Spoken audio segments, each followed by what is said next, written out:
Video games adapted from TV or films are generally not easy to pull off. Though there are plenty of strong examples of this transition done well, the change in medium will typically leave the experience feeling quite a bit different than its source material, even if the game itself is satisfying in its own right. Adult animated TV series have oddly made the jump to gaming quite a few times. The Simpsons has countless games, Futurama did one, Family Guy has a few, and though some of these games have turned out great, Simpsons Road Rage and Hit and Run are truly fun as hell, it's not as though they fully emulate the feeling you get watching The Simpsons. Rather, they create new tangential experiences that are fun from a gaming perspective and are made more fun for fans through nods and references to the show itself. There is, however, an absolutely massive exception to this rule, and that exception is the South Park games. 2014's South Park: The Stick of Truth achieved the impossible, creating an incredibly fun adventure RPG set in the town of South Park that truly feels like it places you in a massive episode of the series itself. Today, I'm going to lay out why I don't think there has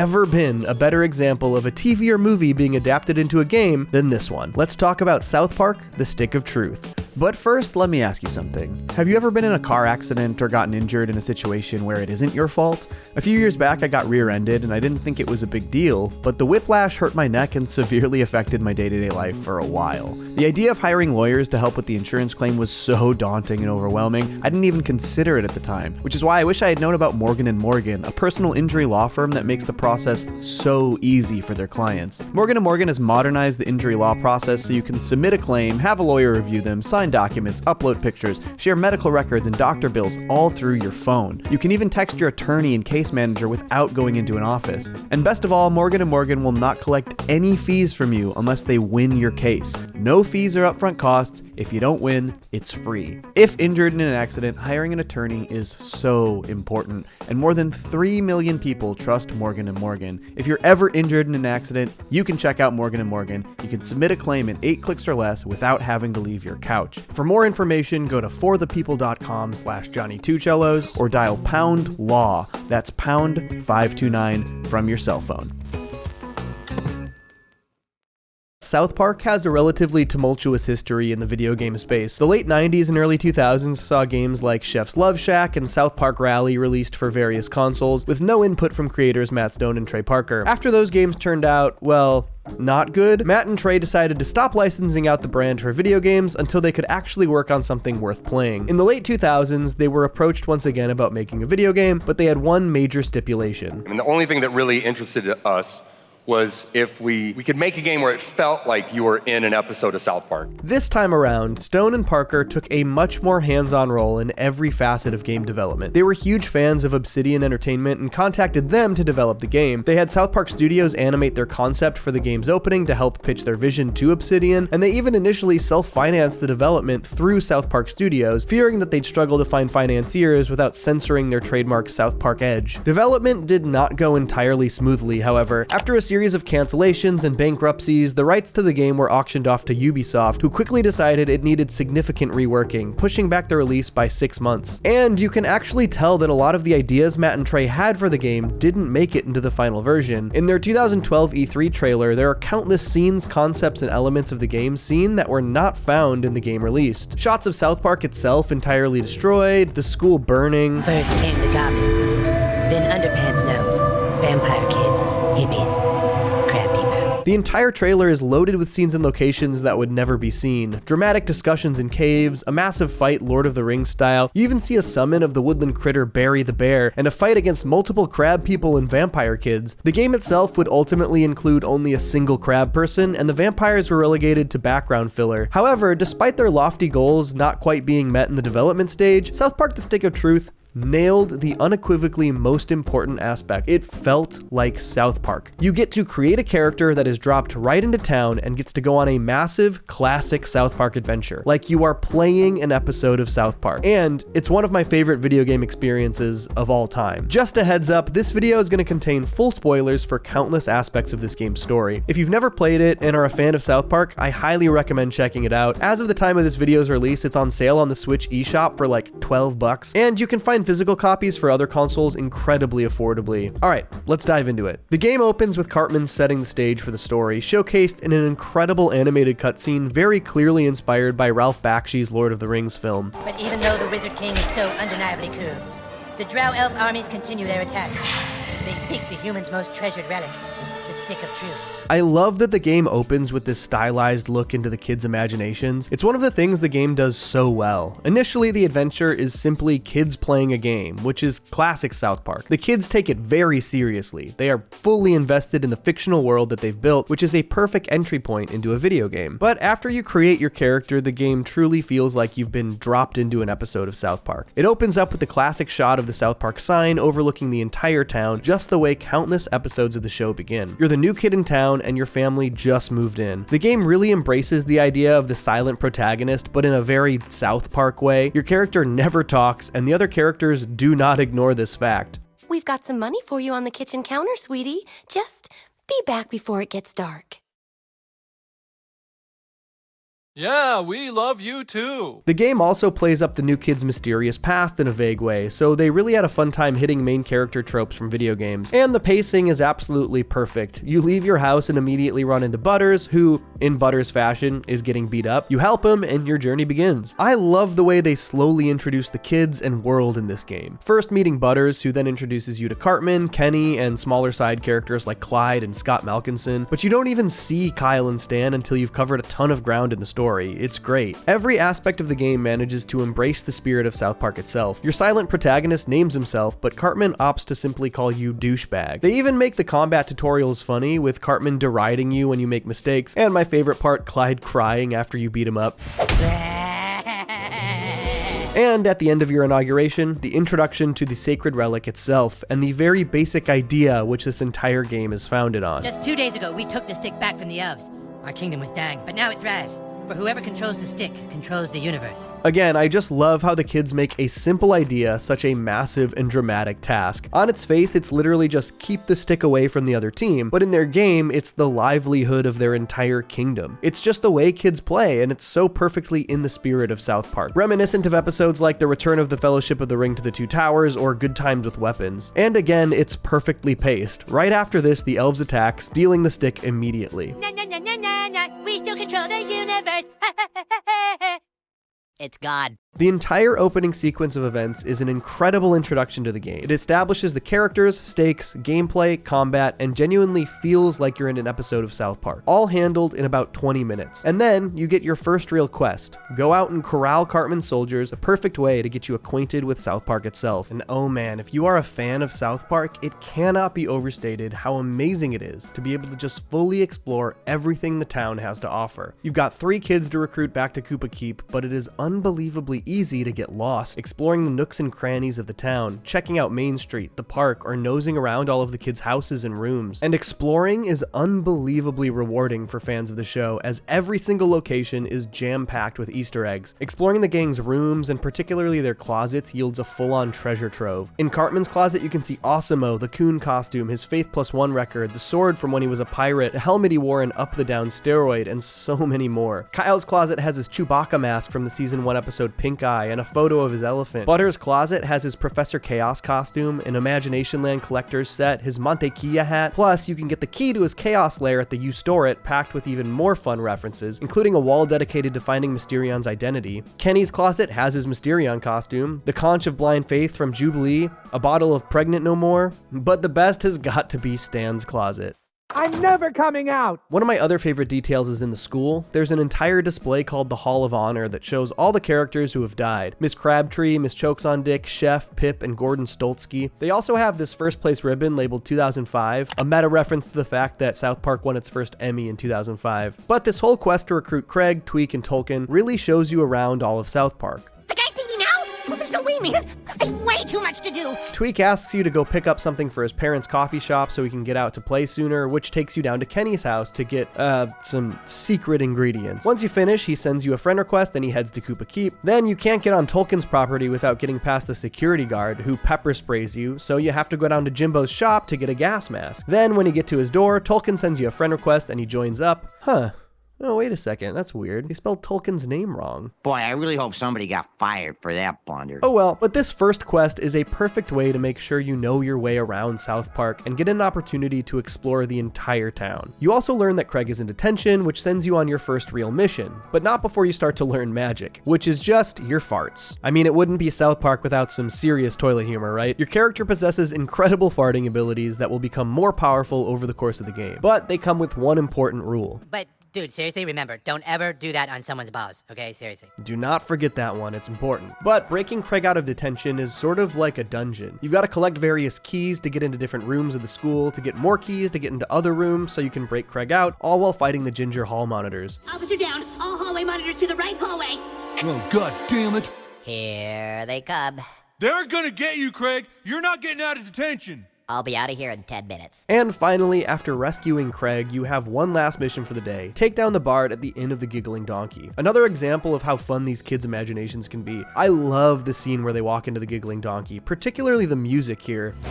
Stay close, Sir Douchebag. The Inn of the Giggling Donkey harbors the scum of Alzaron. After a full day of fighting, exploring, and adventuring, you recover the Stick of Truth, and, as you are a kid, you have to go home, because it's bedtime. One of my favorite details is that if you don't go home right away, your parents will find you and yell at you. There you are.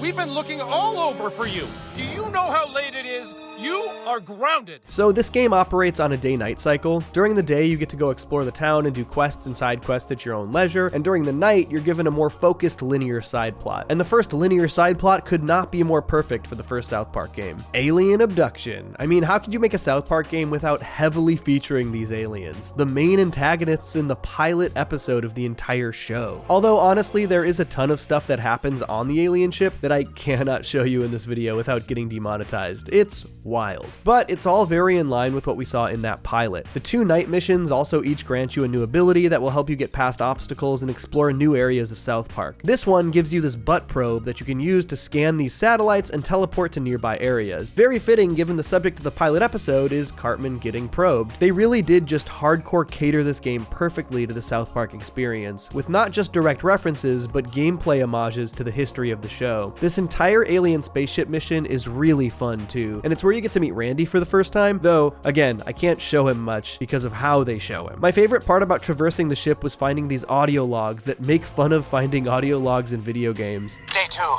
So hungry. I've searched for food, but the only thing I've found are other people's annoying, useless audio logs. Why did they bother when they clearly were in terrible danger? Each audio log I find is more irrelevant and boring than the last. I must keep looking for a way to survive. Once you clear the alien spaceship, it crashes down into the South Park Mall, and you wake up for the next day of activities. I'm sure you'll notice that the ship is the same UFO design as in the pilot, but made with CG, though I think they did do this later in the series too in episodes like Cancelled. The second day starts with Cartman revealing that the elves broke the rules and stole the stick back overnight, plus the ramifications of the spaceship crashing into the mall, which is obviously subject of a government cover-up. They claim that the only reason huge tents have gone up to cover this area is to mask the construction of a new Taco Bell. Today's main task is to recruit the goth kids, and it comes with some fun twists and turns. It's actually the only day in the game where your decisions can end up showing you different variations of sequences. While trying to recruit the goths, you finally get to meet Kyle and Stan, who bring you to the elven camp and try to convince you to recruit the goths to their side instead, revealing that they actually don't have the Stick of Truth. They didn't steal it. This gets you access to Jimmy and Stan as combat partners, as well as a side quest for each of them. Eventually, the quest for the goth kids brings you to the community center, and how could this be a proper South Park story without a classic Angry Town meeting? Everyone is of course very upset about the Taco Bell. Randy then teaches you a new fart power before sending you to the crashed UFO site to investigate, and he does this, which is truly one of my favorite moments in the game. So funny. The investigation uncovers that this isn't a Taco Bell at all, and that the green goo from the crashed UFO is actually turning people into Nazi zombies. God damn it.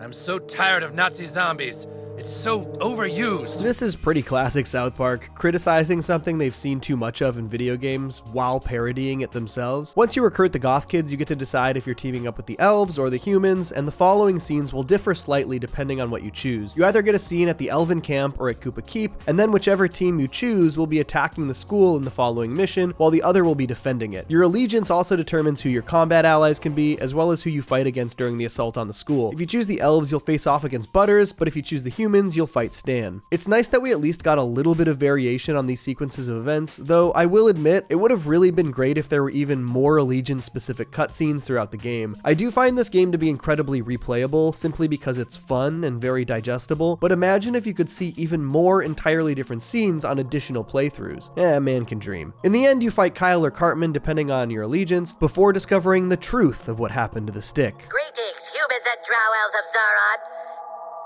Clyde! He took the stick! This sets the stage for the final section of the game. The second night mission grants you the ability to shrink thanks to the underpants gnomes, but this is basically another sequence that I can barely show any of. You're gonna have to play it. It's a lot. But I do love that they brought in the underpants gnomes. They were in the show in like season 2. At this point in the game, you should be pretty highly leveled up and have found tons of power-ups and upgrade patches for your weapons and armor. I personally love the combat system in this game. Old school Paper Mario style is my kind of turn-based system. But admittedly, if you play your patches right, you can kind of break things. This time around, I chose a mage class, and by the end of the game, I had managed to outfit myself with a combination of power-ups that made me basically unstoppable. I had an ability that leached health from enemies on a perfect attack, paired with some power-ups that healed hundreds of additional HP every time I healed. On top of this, when I did burn or frost damage, I would regain 5 PP per hit. So basically, if I used either of my magic spells that hit multiple times in a turn, I would regain all of my HP and all of my PP at the same time in a single turn, and do damage. It was very fun, but like I said, a little broken. I'm interested in doing even more playthroughs to see what other kind of broken combos I can create, and the more equipped you are to fight, the better time you're going to have tackling the really fun array of side quests that fans of South Park are sure to enjoy. They truly are so funny. You can rescue Mr. Hankey's kids from the sewer, you can big game hunt all kinds of huge monsters for Jimbo and Ned. The funniest quest might be Find Jesus, but like literally. You found me! Tee-hee-hee. Next time finding me won't be so easy. And my personal favorite, the Al Gore Man-Bear Pig side quest. Al Gore recruits you to help study MVP, then he thinks you are MVP and fights you, and finally he dresses up like MVP and fights you again. This was of course before they confirmed that Man-Bear Pig is real in the show, so I imagine if they did another game, we'd probably get real Man-Bear Pig, right? So many of the optional goals are tons of fun for fans of the show. You can collect 30 Chin Pokemon throughout the town, meeting every tiny side character in town and becoming their friend on Facebook will have you reminiscing about countless old episodes. My favorite discovery was that with a paper found in Stan's room, you can learn to get through the Lost Forest and meet all of the woodland critters. The third day begins with an uneasy alliance being formed between the elves and the humans, all in the name of stopping Craig and reclaiming the stick, which obviously starts out rocky. Join forces, my paladin ass! Only good elf is a dead elf! Why don't you suck my elven dick, Butters? This final day is primarily spent trying to recruit the girls to help take down Craig, which truly does take you just all over the place. You dress up like a girl, go to the abortion clinic, and finally, in one of my favorite missions, head to Canada in order to translate a French document. In South Park, Canada is portrayed as this incredibly simple, low-tech, boring country. The "There's Only One Road in Canada" song comes to mind from Christmas Time in Canada. It's very funny. And so, ingeniously, Stick of Truth portrays Canada as an old-school 8-bit ass video game land. Pixels everywhere. You literally travel all over Canada because it's just this tiny little NES RPG looking map, and it is so funny. One of the funniest bits in the game for me. Or should I say, 8 of the funniest bits.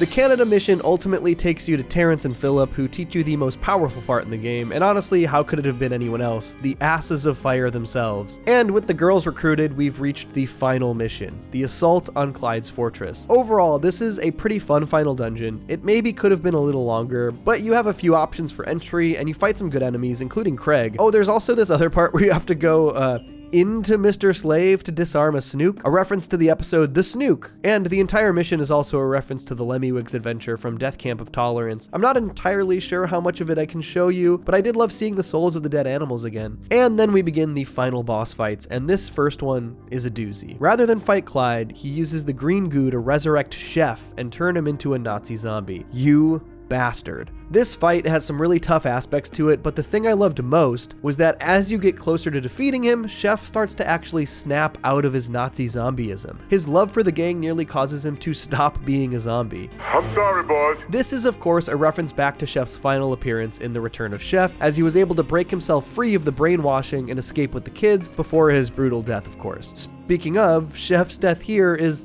also pretty brutal. But I'm just glad they got Chef in the game somehow. I love the sequence after this as this government agent comes in and tries to explain the convoluted origins of your character and why they're so important, because they have an incredible ability to make friends on social media at an alarming rate. But Cartman's response to this really makes it. Can we skip this? Like, hit the skip button or something? And this all leads to something actually kind of unexpected, a Princess Kenny betrayal. Although the Black Friday trilogy that preceded the release of this game did show Princess Kenny swap sides multiple times, so maybe they were just kind of hinting at her disloyalty. But truly, how could this game have ended any differently? How could they have possibly ended the first major story-based South Park game without directly confronting what was, for years, the most iconic aspect of the show? How could the final goal of the game not have been to kill Kenny? Perfection. It's just perfection. And after a tough fight, you fart on Kenny's balls and you save the entire town. The final scene is actually really beautiful. You stand there in Kenny's place with Kyle, Stan, and Cartman behind a gorgeous sunset as Cartman throws the stick into Stark's pond. It ends on a great joke before cutting to the typical South Park credits, which is a really perfect touch. Let's ask Douchebag. What do you want to play next, dude? Screw you guys. I'm going home. Wow, what a dick. God, have I mentioned that I love this game? I can't express enough how perfectly I think they nailed this on their very first try. Playing the Stick of Truth truly feels like you're dropped right into a supersized interactive episode of South Park, while still being fun as a video game in its own right. It not only tells a hilarious, massive new South Park story, but it is jam-packed with the kinds of details and homages that will delight fans of the series endlessly. Sure, there are aspects of the game that I think could have been expanded on or polished, but overall, it did exactly what I needed it to do. It immersed me in a South Park story in a way that I never thought was possible. The way it told an entirely new story while paying homage to all that came before in the series and seamlessly integrating an entirely new character in the story for you to play as. It is ridiculously impressive. I've played through Stick of Truth 4 separate times, and it seriously never gets old. And I'm so glad that Matt and Trey are continuing to make these games. And so, next time, let's talk about their follow-up, South Park: The Fractured But Whole. Folks, thank you so much for tuning into this video about South Park: The Stick of Truth, but I want to hear your thoughts below as well. Do you like this game as much as I do? Do you prefer this or Fractured But Whole better? Let me know below in the comments, and of course, stay tuned for more. I will be covering Fractured But Whole soon, probably, as well as a whole other array of South Park videos I have planned, so, you know, see you soon. Peace. Johnny! Two cellos.